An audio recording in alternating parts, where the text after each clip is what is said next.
Good evening. Rather more time than usual, so you can sneeze without missing it. And in case you think your set is on the blink or that I've suddenly aged terribly, that was Robert Robinson, recorded some years ago, and I'm Barry Took, recorded yesterday. Well, the next 30 minutes or so are devoted to considering the life and times of Points of View, which first saw the light of day 20 years ago, on the 2nd of October 1961, to be precise.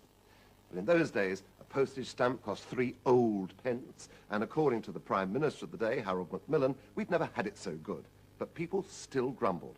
Here's S. Challis of Uxbridge writing in 1962. Could Barry Bucknell show us how to mend our telly? I threw a brick through it at 6:25 last Wednesday. At the very beginning, Robert Robinson presented the 5 minutes or so of abuse and indignation called Points of View, bringing to it his own very special brand of authority. Ah, yes, he remembers it well. I don't think Points of View was all that much to do with television. It was supposed to be about television, of course, but what we hadn't realised, silly of us really, was that television is for watching, not writing about. And when we started getting the letters, it became plain that television was simply an excuse. People weren't writing about television, they were writing about themselves. Television was simply the light which our correspondents used to illuminate their own prejudices. Sex, football, soap opera, bad language, censorship, the moon landings, all these were treated by the people who wrote to us as at best deliberate inconveniences engineered by the BBC to annoy them personally, or at worst a communist conspiracy. I recall someone alleging that Dr. Snoddy, who I always regarded as the true hero of Dr. Finley's casebook, was the Che Guevara of Tannock Bray.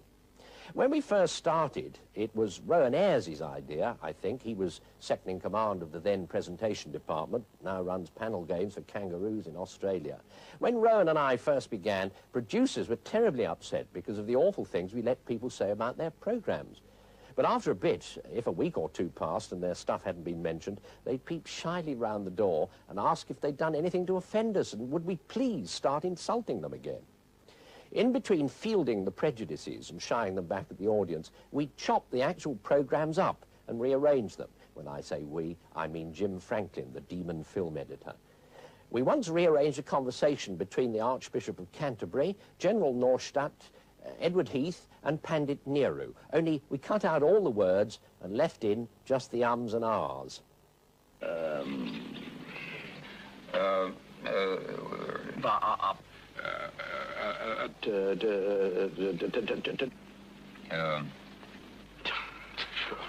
Well, thank you. Wicked, really. Oh, there's no mystery about how Points of View actually came into existence. They simply had a 5-minute gap, and we were cheaper than cement. Well, it may have started as a filler, but Points of View soon became required viewing.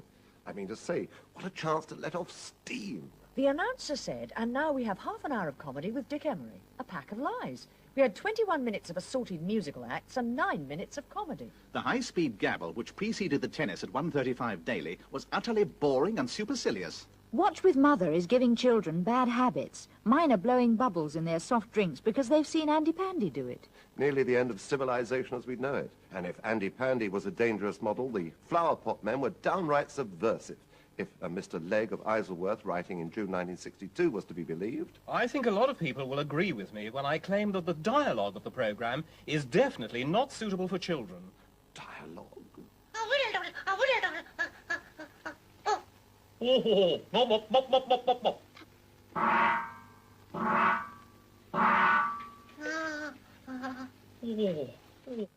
Bill and Ben. The man who made all the noises was, and still is, come to that, Peter Hawkins, and he was interviewed in 1962 for Points of View by that other champion of good English, Professor Stanley Unwin. When was the first own personal discovery of that came forth from your throat, Curse? Oh, you look up about 30 look up I was working for Whitlickip in my For the bottle boy. A-level rubbish, I think you'll agree. And that word rubbish is probably the one used most often by our correspondents, with tripe coming a close second, as in this reference to a soap opera of the early 60s, Compact. I have only 2 words to describe the programme. Utter tripe. Thus Brian Smith in 1962. But when in 1965 it was announced that the series was to end, reactions were somewhat different. Here's Mrs. Rowe of Nantwich. I think this is one of the best programmes there is and enjoy every minute of it. And although a Mr. Wallace of Worthing wrote, Thank goodness that moronic lot will no longer defile my screen on Tuesdays and Fridays. another viewer felt that the end of Compact would be... Heartbreaking. Those people, Camilla, Ben, Adrian, Ian, even the absent Julia, have become personal friends. Well, here's a glimpse of some of those friends from the 60s now. You're in love with Julia, aren't you? I've been taking things slowly, carefully. I didn't want Julia to feel she's being pushed into second place in my life. Well, let me tell you something, now, Betty. I'm not accustomed to being spied on and questioned and bullied. I've never been spoken to like this in the whole of my life. Miss Hill, I've got a confession to make. Oh? What's that supposed to mean? Well, I'm leaving you. I thought I'd never be able to say this to another woman. If I can say it to you. I love you.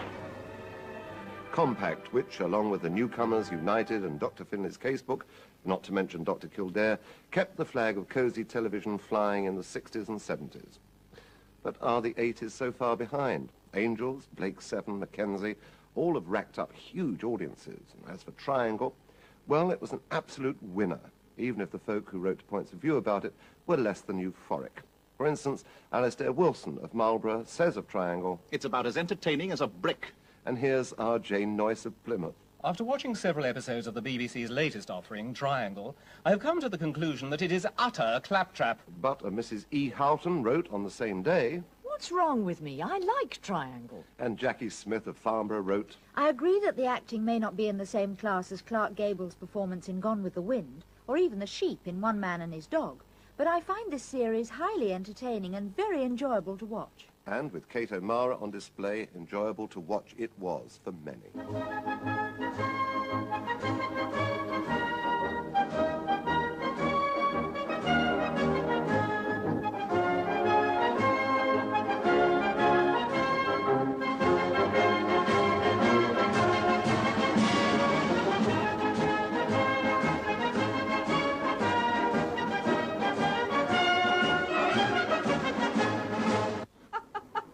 That's classic.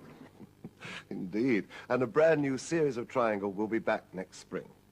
Now, one of the constant pleasures of television over the years, from the point of view, has been the reactions to Come Dancing. Here's what a Mr. Hall of Kennington, Kent wrote in 1962. It gives me great pleasure to watch ballroom dancing, but most of the glamour is lost when we are reminded that the elegant ladies and gentlemen have to work as hairdressers, mechanics, greengrocers, fishmongers, etc. And a Mr. Fox, writing from Manchester, also in 1962, describing the commentary as... A game of facetious consequences. Asks... What would you call this sort of remark? Robert is a window cleaner, and June an optician's receptionist, so they should be able to see us through? Well, I'd call it an awful pun, as doubtless Robert Robinson did at the time. But Come Dancing and its predecessor, Television Dancing Club, had a loyal following, and people were not amused when the formula was changed in 1980. Mrs. Longmuir of Southport wrote indignantly, Just what have the BBC done to Come Dancing? The scoring is a fiasco, and the commentator in the background gives us no information of the colour of the dresses, and we haven't all got colour sets. Please change it back to the way it used to be. and hey presto... Well, the formation dresses are as gay as the number they're dancing to. The material is black and gold lame. The underskirts are in orange and yellow net, with frills of the same colour on the top of the bodices. The ladies' shoes are black with red bows on the front, and I've just noticed that on their right legs they're wearing a black garter. If I do have to make some reference to sequins, it may as well be now. Oh, and the rest of the team arrives. There'll be some 35,000 of them on display. Though I have to admit, I didn't do the counting.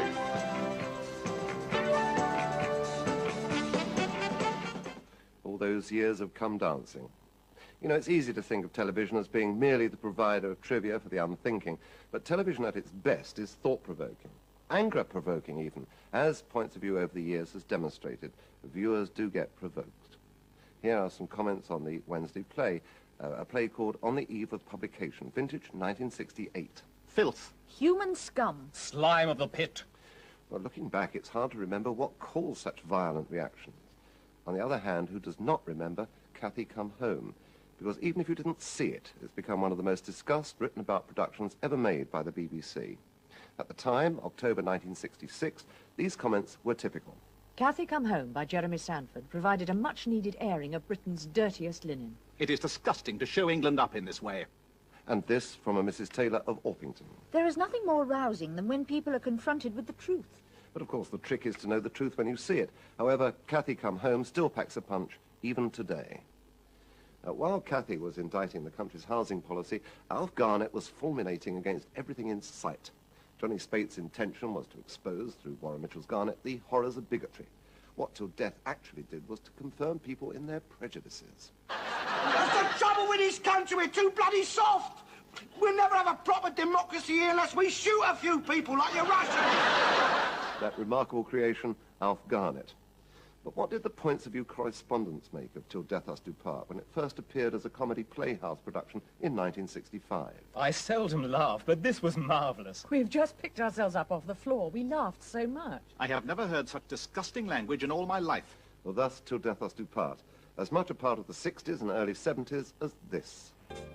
But epic though those space adventures were, the public, the television viewing public anyway, eventually became tired of them, as these letters to Points of View in 1971 indicate.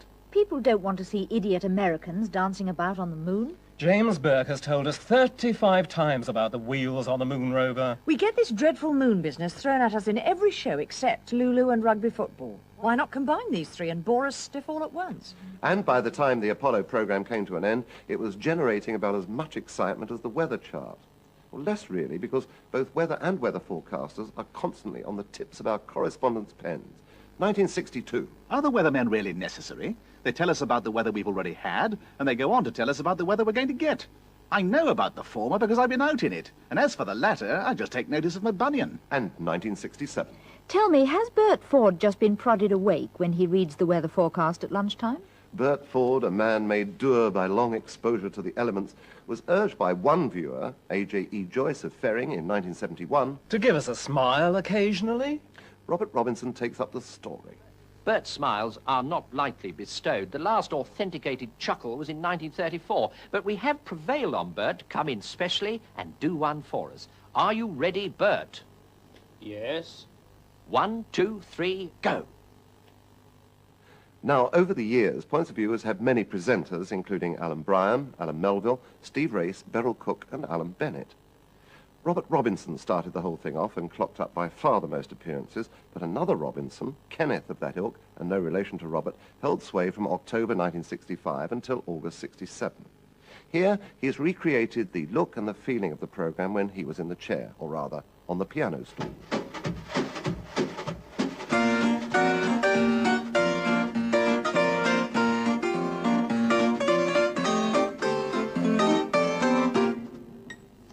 "15 years ago, that noise brought a request from a viewer. Please send me your drumming record. It would improve my mother-in-law's piano playing by drowning it." An even stranger noise was once heard on Points of View. I noticed a television gardener talking about slug pellets the other day. Surely it's very difficult to hit a slug on the move. We explained that you simply put a slug pellet on the back of the hand and aim straight between the slug's eyes.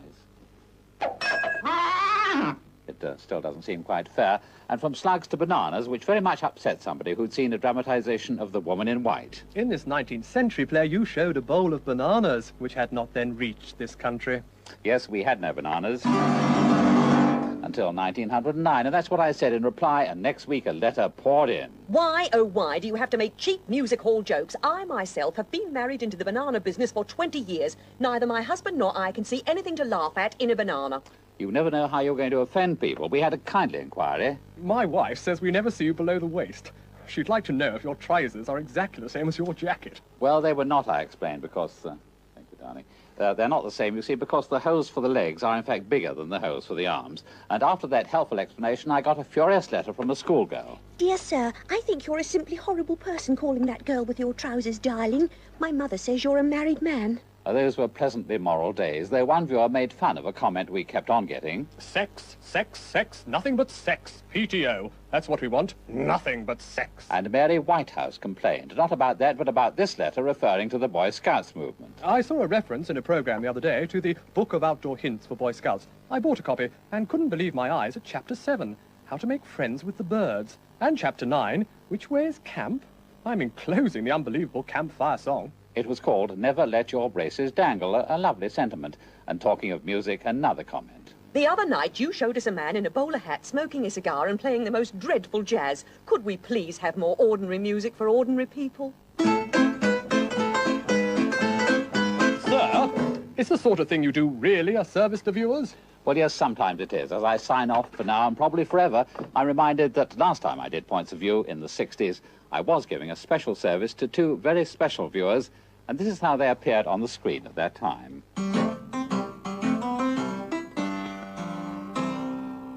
No, it's not Charles and Di when young, but Kenneth's children, Lucy and Nigel. But during Kenneth's period in office, Sandy Shaw sang Britain's entry in the 1967 Eurovision Song Contest. I wonder if one day but you say but you care. If you say you love me madly, I gladly be there like a puppet on the string.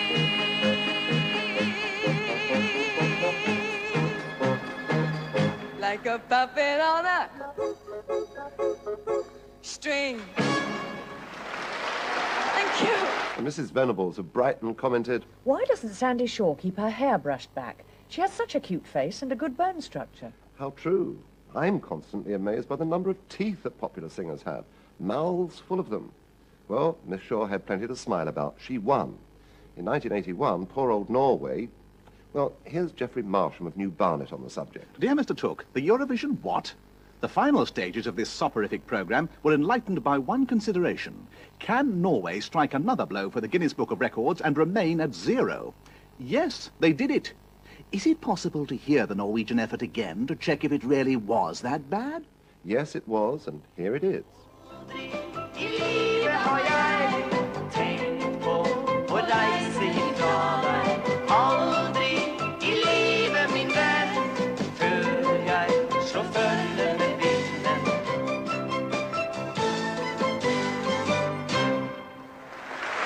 That's a pleasant song from Norway. Well, I suppose that Norwegian is not a language that travels. Well, when Points of View first hit the fan in 1961, the press, on the whole, thought that it was a good idea. Peter Black, today an eminent travel writer, but in 1961 the TV critic of the Daily Mail, wrote of it, "This outlet for criticism could ginger up the whole climate in which television is watched." And Fred Cook of Reynolds News wrote, For the BBC to acknowledge that it has critics outside the newspaper offices is real progress. And here's Phil Dyack of the Daily Herald. It runs only 5 minutes, but I believe that it marks an important turning point in BBC TV's attitude to itself and its audience. It's ironic and rather sad that though Points of View continues on its merry way, neither Reynolds News nor the Daily Herald now exist. But what have viewers said of the programme? Now here's Jack Wales, Port Sunlight, September 1962. I enjoy your midweek programmes very much. They provide just enough time to brew a jar of tea without missing anything of interest. Mrs. Earl of Sharpthorne, November 1966. Points of View is absolute rubbish, a waste of your time and everybody's who writes to you. F.H. Williams of Orpington, September 1968. The drivel of which so many people complain is surpassed only by the drivel which many of them write. But, on the other hand, here's John Pickles of Richmond, Surrey, writing just 12 months ago. I do enjoy your programme. It saves me putting pen to paper myself. One of the most frequent complaints that I get is about fairness. And many people regard Points of View's objectivity with grave suspicion. L.S. Bulmer of West Bridgeford, Nottinghamshire, expresses this point very well. Dear sir, if any organisation wishes to retain the status quo when faced with criticism, they do what you do. That is, read out or print comments for and against, which creates the impression that everything is satisfactory. You see, we have a balanced programme. The beneficial effect it could have is that the organisation takes note of serious faults and makes a correction behind the scenes. I don't think Barry Tooke's Points of View fools anybody. Well, that letter's interesting in that it actually expresses 2 points of view. The first, that it's a sort of cover-up operation designed to lull the audience into a state of false security. Second, that the BBC actually does do something about the criticisms. Well, does it? We asked Alan Hart, the controller of BBC1, if he took any notice of criticisms of his programmes and if anything is done by the BBC. Well, I promise you that we do take notice of your points of view, but you say so many different things. You may like a programme or not like a programme. It may be too short, too long, too late, too early, and so on. But there are times when your complaints are more or less unanimous, and we probably agree with you too. But television's a fairly complex business, and we can't always respond as soon as we'd like to. But sometimes we can, For example, Man Alive did a programme on road safety the other month on BBC2, and thousands of you wrote in and said, please can we see it again at peak viewing time on BBC1 as soon as possible. I'm pleased to say we were able to oblige within a few weeks. At 20 miles an hour, a baby's forehead will hit the screen with the force of 1/4 of a ton. But all too often, parents genuinely believe that they can hold and protect their children in a crash. The reality is their children cushion them. They crush the child. I know of no subject where there are so many known solutions just lying around waiting to be used. The gap between what we know to be good and what we tolerate is absolutely enormous. Of course, a programme like Points of View doesn't only come in for criticism from the viewers and the press. I've been called everything from an ass to a zombie, but also from people within the BBC. Well, let's face it, if a programme you produced got a kick in the pants, you wouldn't be terribly pleased. At the beginning, two men, Rex Morfoot and Rowan Ayres, had to ride the displeasure of their colleagues. How did they cope? Here's Rowan Ayres. I particularly remember that first edition in October 1961, when the controller of programmes came up to me afterwards and said, "You can't do that kind of programme on television, boy. That's knocking our bread and butter." It's odd how a little 5-minute programme like Points of View, which started as a filler inside a 5-minute gap in the schedule, should have had quite a bit of influence. Of course, it got us into trouble from time to time. I ended up once in the corridor fighting the producer of What's My Line, who'd got into the gallery and tried to stop the programme going to air because we'd said something nasty about one of the panellists. People who worked in the light entertainment and drama department and employed actors and singers and dancers found it difficult to explain that the same organisation within the week would be publishing what they regarded as criticism of their performances. There was one marvellous occasion, I remember, when someone wrote in asking to see a little bit more of Bob Dougall, the doyen of newsreaders at the time, than the usual head and shoulders shot that newsreaders presented. So we buffed him up as a kind of Mr. Universe in one of those absurd postures that they show their talent off in, and there he was with rippling muscles and sweaty body and big biceps on the screen just before the 9 o'clock news came up with him in real life reading the news. It was one of the funniest news bulletins I can remember as a result. Rowan Ayres and Rex Morfoot, the men who put Points of View on the air in 1961. I'm not sure that it, or the correspondence, has changed much in those 20 years.